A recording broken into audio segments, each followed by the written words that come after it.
তো সে জায়গায় দাঁড়িয়ে এই যে কনস্ট্রাকশন হচ্ছিল, কি মনে হয় যে মানে সঠিকভাবে পদ্ধতিতে হচ্ছিল নাকি কোনো বেআইনি প্রক্রিয়া ছিল? बेआईनी ये शंभू बेहरा का जो है ना, बेहरा ब्रदर्स का ये कंस्ट्रक्शन तैयार हो रहा है ये नवंबर महीने से। ये जो कोई लीगल कंडक्टर को भी नहीं दिया गया था, ये असगर बोल करके है, अनवर खान का दबाव में बॉबी हकीम का, ये उसको दे करके लोकल जिससे काम कराने का है उसी को दे करके काम कराने के लिए दिया गया।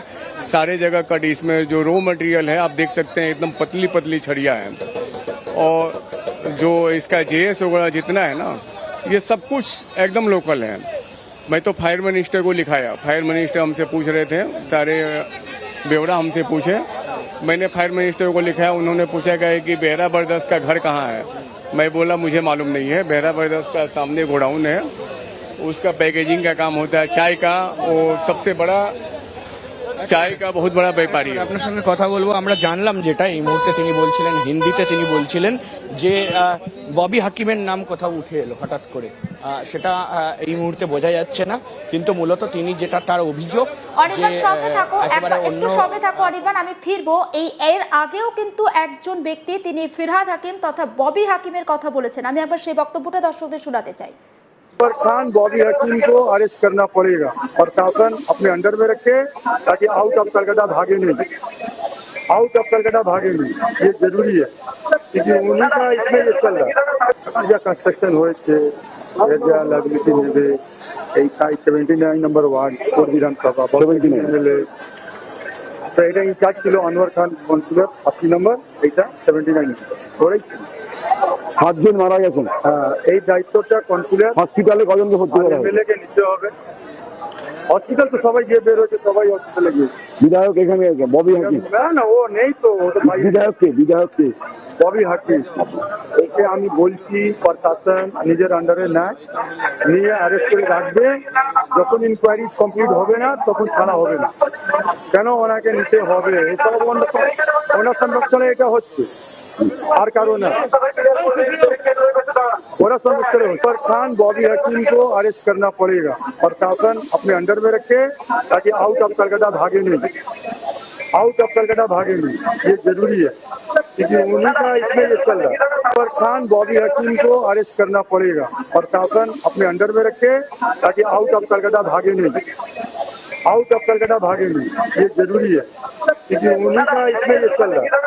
যা কনস্ট্রাকশন হয়েছে যা লাইবিলিটি নেবে এই 79 নম্বর ওয়ার্ড কোর বিধানসভা 79 এমএলএ, তো এটা ইনচার্জ ছিল আনোয়ার খান কনসুলার 80 নম্বর, এটা 79 ওরাই ছিল। 7 জন মারা গেছেন। এই দায়িত্বটা কনসুলার হসপিটালে কজনকে ভর্তি করা হবে? এমএলএ কে নিতে হবে। হসপিটাল তো সবাই গিয়ে বের হয়েছে, সবাই হসপিটালে গিয়েছে। বিধায়ক এখানে ববি হাকিম? না না, ও নেই তো, ও তো ভাই বিধায়ককে ববি হাকিম। ওকে আমি বলছি প্রশাসন নিজের আন্ডারে নেয়, নিয়ে অ্যারেস্ট করে রাখবে, যখন ইনকোয়ারি কমপ্লিট হবে না তখন ছাড়া হবে না। কেন ওনাকে নিতে হবে? এসব ওনার সংরক্ষণে এটা হচ্ছে, আর কারণ না। ओरा संरक्षण पर खान बॉबी हकीम को अरेस्ट करना पड़ेगा और शासन अपने अंडर में रखे ताकि आउट ऑफ कलकत्ता भागे नहीं, आउट ऑफ कलकत्ता भागे नहीं, ये जरूरी है।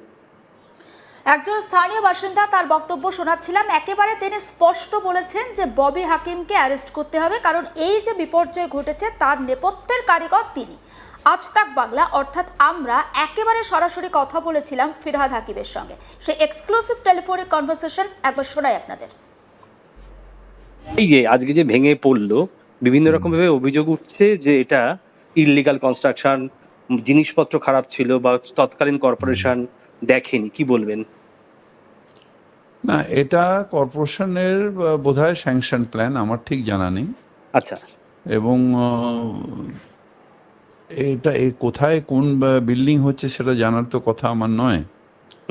তার কারণ পুরো পোর্ট এলাকায় যারা পোর্টের আধিকারিকরা রয়েছে তারা টেন্ডার ডেকে পোর্টের জমি দেয়, সেই জমিতে বাড়ি করতে গেলে কর্পোরেশন থেকে বিল্ডিং স্যাংশন নিতে হয়। এবার কোয়ালিটি কি না কি এটা তো আমি সার্টিফাই করতে পারবো না, কারণ আমি কোনো ইঞ্জিনিয়ারিং পড়িনি লাইফে। না না, সেটা ঠিকই। হ্যাঁ, প্লাস আমার ওই জানাও নেই যে কোথায় বিল্ডিং। সকালে গিয়েছিলাম, হ্যাঁ, আমার থানার ওসি বললো যে স্যার একটু বেরিয়ে যান, ওই আনোয়ার খানকে তখন ধাক্কা ফাঁকা মেরেছে। তা তো আমি বলছি। হসপিটালে গেছিলাম। হুম তো যাই হোক, আমার খালি কষ্ট হচ্ছে যে আমি সব উদ্ধার কাজে আমি ছিলাম, অগ্রণী ভূমিকা পালন করেছি। এটা আমার কনস্টিটিউয়েন্সির মধ্যে আমি যেতে পারলাম না মানুষদের পাশে। আমি গেছিলাম, হাসপাতালে গেছিলাম, যারা ইনজোর্ড তাদের দেখে এলাম। তা ক্ষতিপূরণের কথা তো কিছু বললো না আজকে মুখ্যমন্ত্রী, কিন্তু অভিযোগ উঠছে কিন্তু কিন্তু হুম, কিন্তু উদ্ধার কাজটা খুব ভালো করেছে, খুবই ভালো করেছে গভর্নমেন্ট।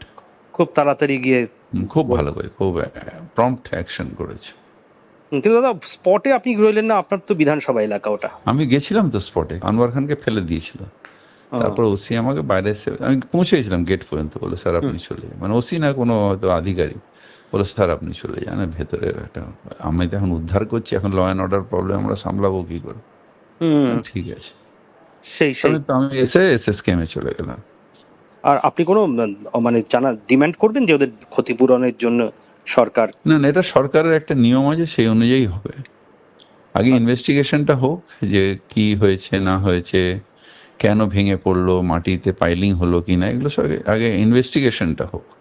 আর দাদা প্রথমত এখন হচ্ছে উদ্ধার, মানুষগুলোকে জীবনে বাঁচিয়ে যতগুলো পারা যায় তাদের বাঁচিয়ে রাখা, এটা হচ্ছে ফার্স্ট কাজ।